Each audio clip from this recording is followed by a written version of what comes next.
Hey, so we finally did it. Great Above and Beyond. All finished. I can't believe it myself, but we've done a lot of stuff in these 40 episodes. We built a huge base and factory, and I figured it wouldn't do it justice if I weren't to go and explain some of it. And by explain, I mean give another factory tour. Little more than a factory tour. Let's call it a base tour. We're going on a base tour. So let's get started. Now, for the longest time, our base was this little. It was just a little cave hole. We had not really a cave. It was self-mined. It's little hole we lived in. It had tons of chests. It had our trade station, which is now up there. It had our tinker tables, which are still scattered about every here and there. And eventually, we grew it out. We went up to a second story when we started getting into create. Which is funny because you wouldn't think about getting in create above and beyond, but you do that pretty early. We got our windmill here that was set up pretty early, and outside we have a few of the simple farms we started with, specifically our kelp farm, our potato farm, which was our food source for up until like the last 3 episodes when we finally got that factory running. I'll show that off in a bit. And then there's our tree farm. This has helped us a lot in the series. I don't know what I would do without it. Moving along to the first floor of the factory, we have a lot of stuff going on here. So let me take it one little machine at a time. First, we have our andesite generator. By andesite, I mean our weird stone generator that also makes andesite sometimes, I guess. It's pretty much just bedrock, lava, and water. And it makes all kinds of stones, but specifically we use the andesite. And that's all powered by a ton of windmills. I meant not windmills, water wheels. And that gives us all the stone we need. Now, in recent episodes, we also get rid of the granite through here for later usage, but that's not something we're going to worry about just yet. But you'll understand what I mean later on in the video. Next up, we have our clay production. So cobblestone generator in here gets crushed twice by wheels. The original way we did it was through a filter, but that really sucked and it required replacing it a lot, so I didn't like it. But pretty much that also gets us flint, which we do send to a different. No, not this flint. Never mind. Some flint we get because we do this a lot. There's a lot of places we need sand in this factory. And then that gets washed into clay, or sometimes it's already clay. But it gets washed into clay and mixed with kelp that just comes from this spinning small farm of kelp, because that gives us more kelp than we know what to do with anyways. And that gets... This fan sucks in the lava from over there. The heat turns these into algal bricks, which is then combined with the andesite, which makes our andesite alloy, which this arm puts into these deployers. Now, meanwhile, our tree farm is sending wood down here, and if you look at this second line of conveyors with stuff on it, you see it's being cut 3 times into wooden slabs, where it's then launched about, and goes through here, where we get our kinetic mechanisms. Our next parts of the factory are a little bit more complicated and definitely harder to look at. So over here we have our Certus Quartz farm. This is the first thing in the chapter I believe we worked on, and if not, it was pretty close. So for the second chapter, we moved on to the second floor for the most of it. And pretty much these go through, there's a lot of water pumps, and it will eventually, if we look here, it's also a little broken, it looks like, at the second. I wonder what happened. And over here we have our Certus Quartz here. And that, I'll show you what that's used for later, but pretty much this just cycles through, turns them into seeds, cycles back through, etc., etc. And meanwhile, we have our iron farm. So this crushes down our cobblestone from a small little farm up here into gravel, where it is then washed into flint and iron. The flint is sent into here, which I'll show you later, but our iron is put into this melter, which is being supplied lava from our nether farm, whatever it's called. Originally it was coal. Originally we had charcoal running through here pretty much, and it was a pain, I'm not gonna lie. But pretty much the wood got smelted down, but the problem was it went through all our wood. and that's never a good thing. But now it's powered by lava, and that's great. So our iron then gets pumped through. I'll show you that in a second. Meanwhile, we have our skystone. So this just loops around. It gets crushed. It gives us some skystone dust. The dust goes in the barrel. The stone gets yeeted back into the grinder.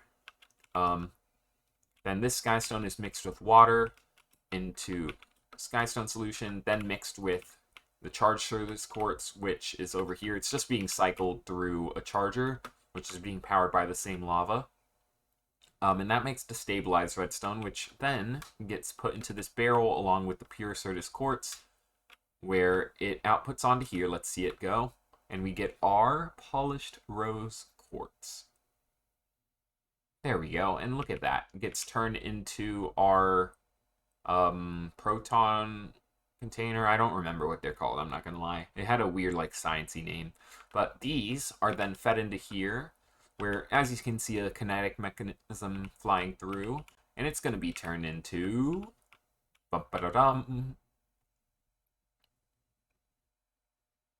our next mechanism. Not going to lie, forgot the name of this one.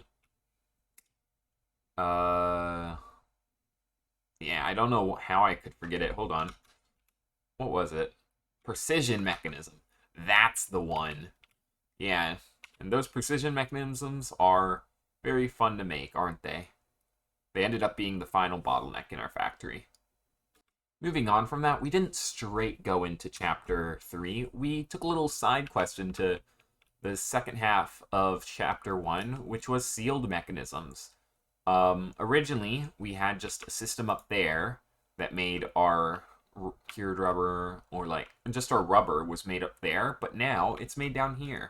We have two trees being, with the sap being collected from them. It's then pressed into rubber where it's heated and then put in here. Then that goes into an auto crafter, which turns them into sealed mechanisms. And as you see from back here, half the kinetic mechanisms are sent this way instead, where they come back out as sealed mechanisms into our drawer display. These have all the mechanisms the factory produces, and I'm quite proud of it, that we managed to get it all in this little space. Now, I don't quite remember when it was we worked on this, but our infernal mechanisms, well, we had it partially automated at one point, but it was very slow. But this is a pretty simple section, so I can go over it. Originally, it was just made in here, but now it's made over there. I'll show you that in a second. But pretty much what we had is, we used to have a lot of trees here. Hellbark trees, which would make lava.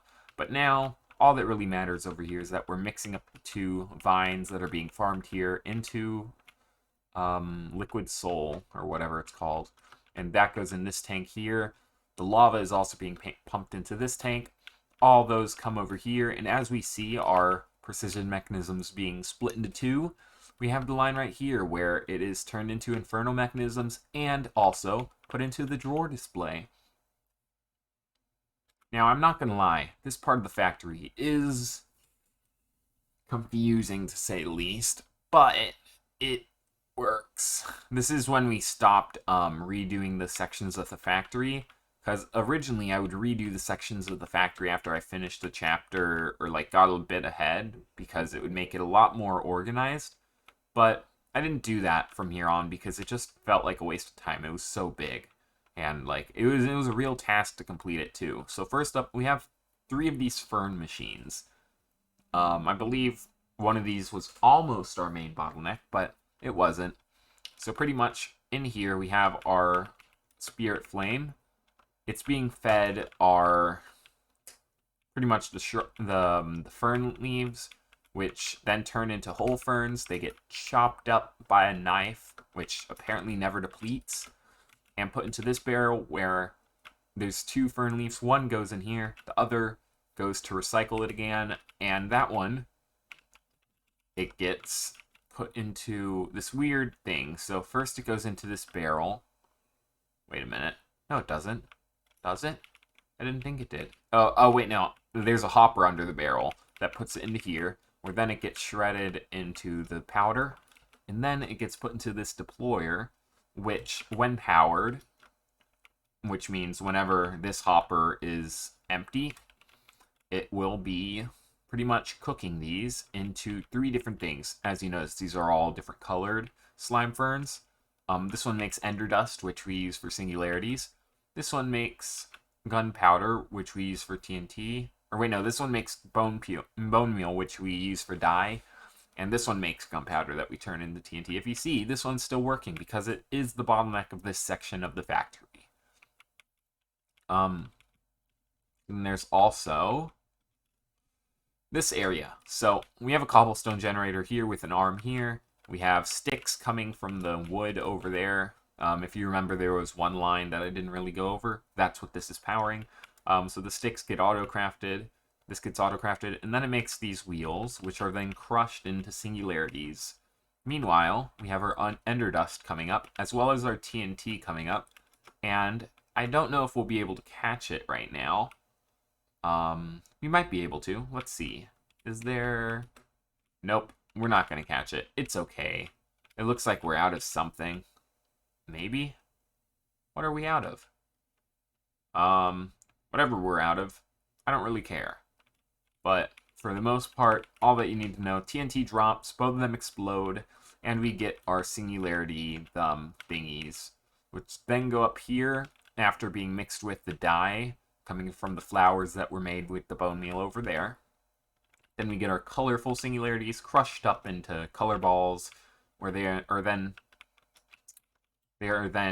dried out until they become purple.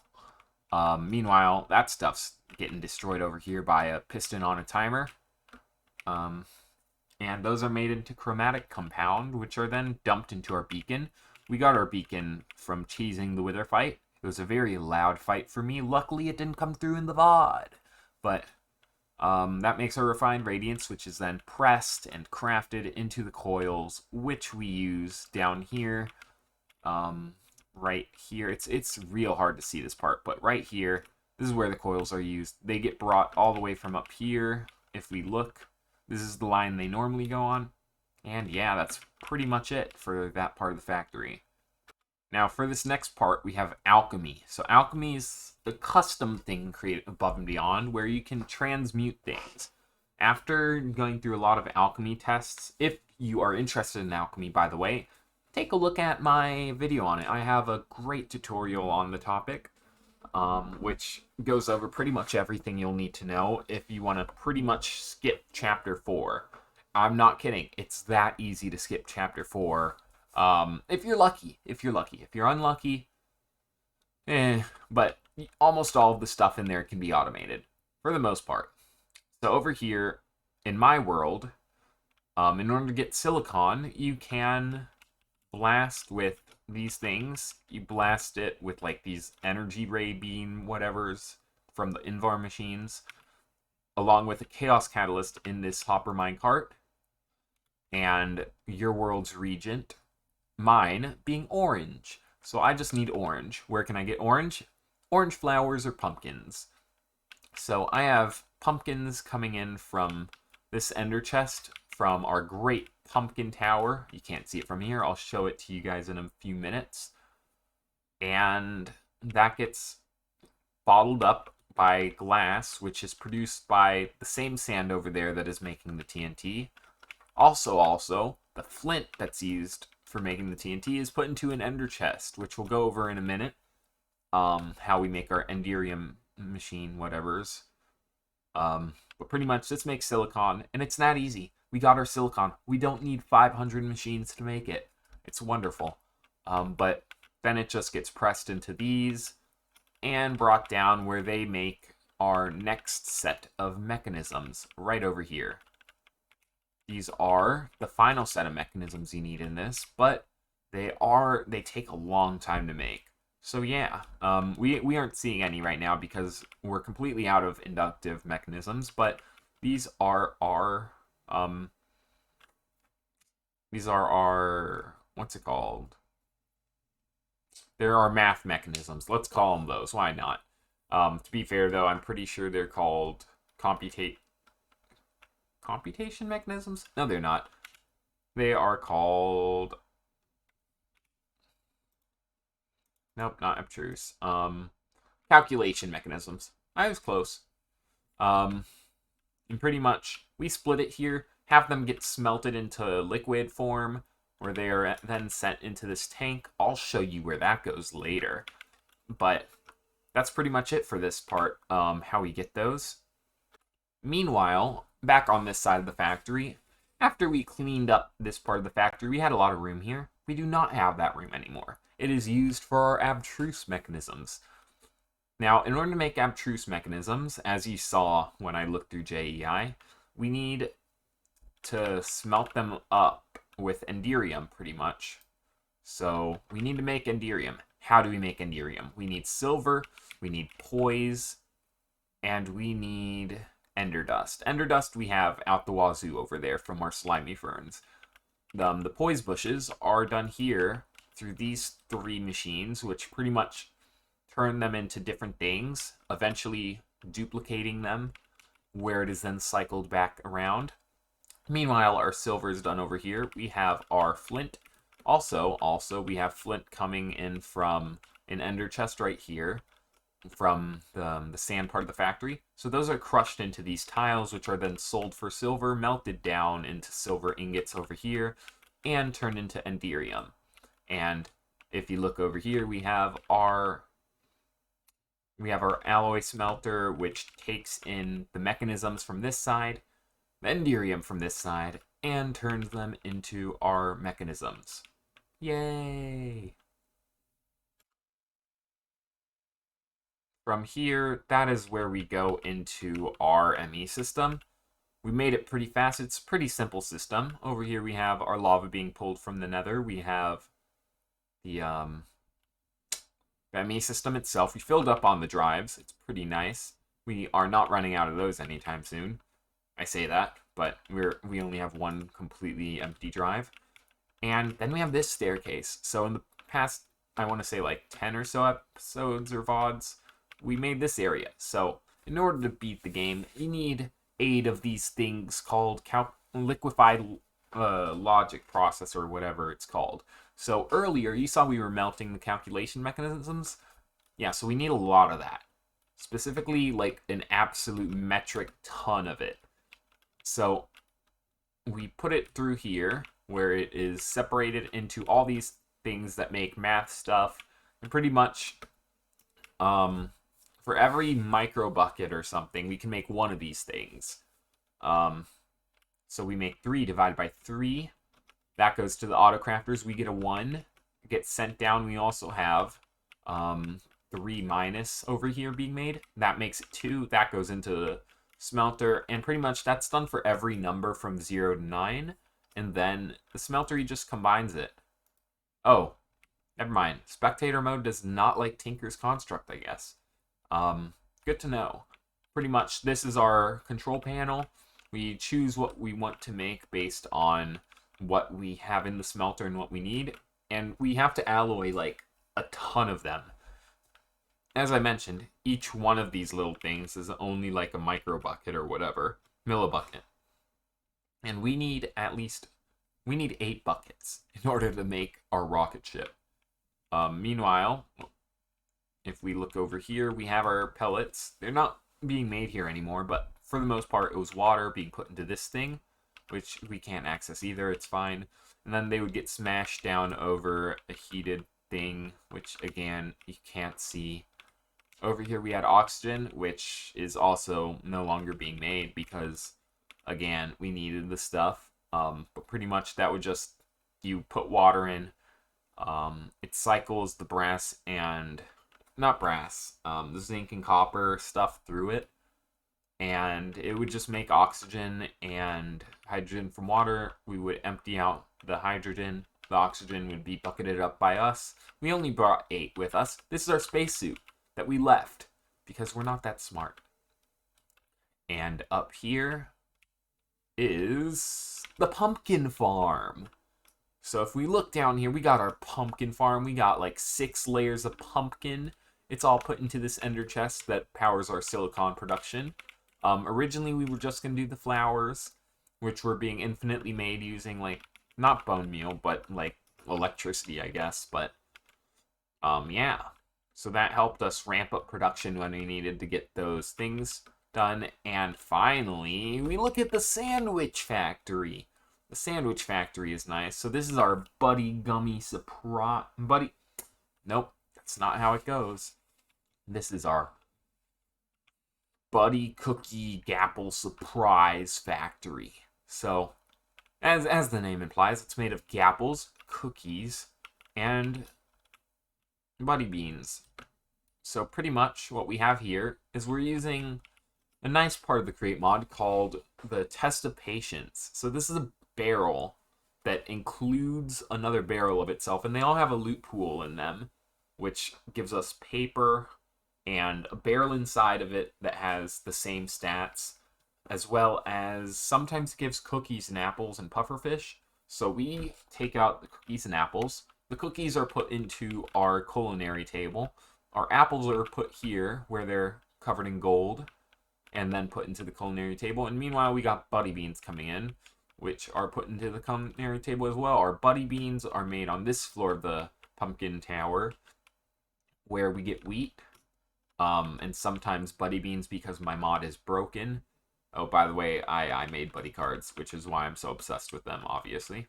I didn't even collect the whole set, to be fair, though. I'm not really obsessed with them.